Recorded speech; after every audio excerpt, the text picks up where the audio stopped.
Bram Stoker's Dracula. What's it really all about? Dracula is more than a century old. It was published in 1897, and it remains to this day a seminal work of vampire fiction, of gothic fiction, of Western literature. It is one of the most influential and beloved works of classic fiction that we have today. Without Dracula, there is so much else that we wouldn't have. In the realm of literature, but also in film and TV and video games and even music, the impact that Dracula has had is almost, maybe entirely incalculable. But what's it about? I mean, what's it really about?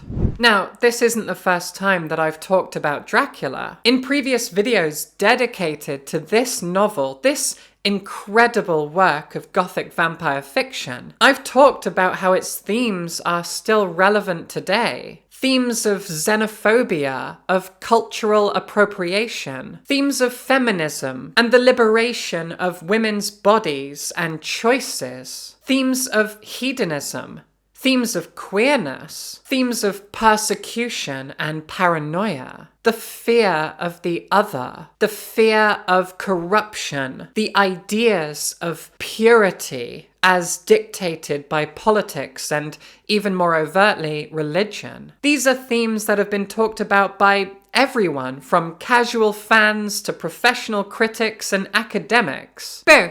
Bet you weren't expecting a jump scare in this video. Well, surprise, surprise. This wonderful illumination, worthy of Daddy Dracula himself, is courtesy of this video's sponsor, Serious Readers, and their Serious Light. The people at Serious Readers have been kind enough to sponsor my videos for quite a while now, and honestly, every single time I have an opportunity to talk about this thing, I am absolutely thrilled, because I read by the light of my Serious Light every single day. Like right now, it's the middle of summer, and here in Scotland, the sun doesn't set until like 11 p.m. So I don't even need this thing to read by, but I do. Because that's the power of Serious Lights, the comfort that they give, the security, the illumination. Nothing lights up your reading experience like a Serious Light. I have been an avid reader for so much of my life, and I have read by 100 different kinds of lamp and illumination and whatever else. It's a weird sentence. Nothing is as good as a Serious Light. Let me put a light on. Look at this. Look at this thing, isn't it? It's so good. The neck of this lamp has like a brass finish, and this matte black head, and you've got the dimmer switch. You can turn it around every way. You can adjust the beam exactly as you want. The base is weighted and heavy and sturdy and secure. I love my Serious Lights so much. And if you're feeling jealous right now, and you should be, you can click the link in the description and use the offer code WILLOW to get £150 off a Serious Light of your very own. Thank you so much to Serious Readers for sponsoring this video. There are so many fascinating themes in this book that are still relevant today, especially the fear of the foreigner, the fear of cultural contamination, and themes of feminism and women's rights. They are vital themes, but are they really what Dracula's about? Turns out no. In the many months since I last talked about Dracula, I have been enlightened by a small selection of men who have educated me on what Dracula is really all about. And after one commenter explained to me recently that Dracula is just a story of camaraderie, purity, and salvation, nothing more, well, I got to thinking, who am I to dig beneath the surface and critically analyze a text based on the politics of the time and the place of birth of its author, as well as his own political affiliations and his observations of the world around him? Who am I to employ any level of creative or critical thinking when it's so obvious that Dracula is very much about three things: camaraderie, purity, and salvation, nothing more. Don't think about it. Don't analyze it. Don't be creative. Don't be critical. Don't use your mind. Don't use your imagination. It's ridiculous. There are those three things, nothing more. But I can't help myself. Silly me, I'm just too darn curious. So I asked around. I was hoping that maybe there was more than just those 3 things. Nothing more. So I turned to the people that I trust most, my supporters on Patreon, and I asked them, what's Dracula really all about? Wrong answers only. Shannon said that Dracula has been alive for centuries and can't find a steady mate. Immortal, but emotionally unavailable. A bloodthirsty guy with narcissistic tendencies and a fragile ego. He thinks he's seductive, but he's just a Victorian-era mosquito with a cape and a widow's peak. All the reasons we are hot for him. Yes, we have issues. Good answer, Shannon. But unfortunately, you didn't mention those 3 words. So I'm still dubious. Laura said, it's been a while since I've read Dracula, but I feel like it's about a very tired, swooning woman who gets carted off to Eastern Europe from England by some men who, for some reason, can't seem to commit murder without her swooning presence. Blood loss that remains mysterious to men makes women tired, so clearly it's about PMS and some sort of period-related anemia. The creative mind in my skull enjoys that, but you didn't mention the 3 words.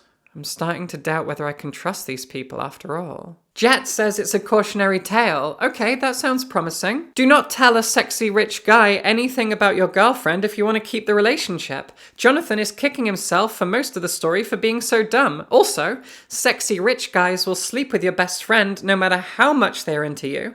To be honest, they don't even have to be sexy or rich. Cautionary tale against men. Sexy or otherwise. I feel like we're getting somewhere. Joshua said it's a terrifying tale about inhuman creatures that exist only to drain the life out of innocent victims.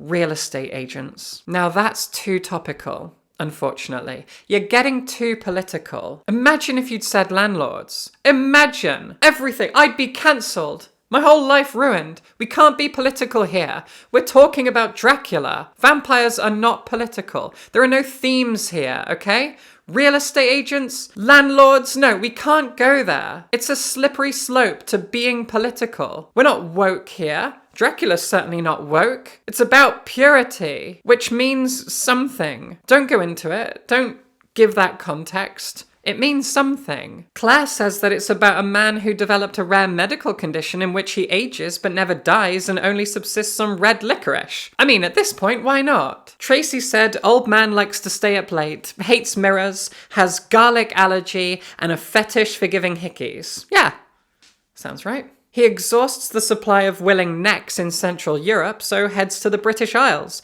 Perfect, because they also have an aversion to garlicky food. Now hang on, you're saying mean things about white British people. And, well, that sounds political, doesn't it? Careful where you tread. We don't talk about themes here, we don't talk about politics, we don't dig deep.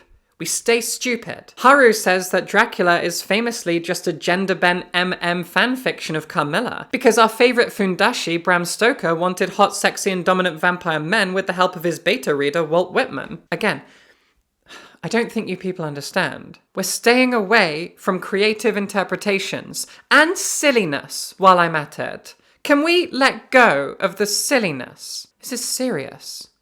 It's about purity. Mark said that a middle-aged man had a midlife crisis, discovers vampire freaks, buys a castle, and takes role-playing way too seriously. Again, you're making jokes. You're all making bloody jokes. Is this the place for jokes? I'm trying to agree with a stupid man. I don't have time for jokes. Okay, maybe this last one. Just maybe we can take it seriously for a second. Tove said, I think Dracula is about Christian tolerance of other cultures and beliefs. That sounds rational. Thank you. Men peacefully go on holiday to exotic parts, Romania, to look at architecture, to sample the local wine, and to appreciate their shared humanity with the locals. It's not about business, baby.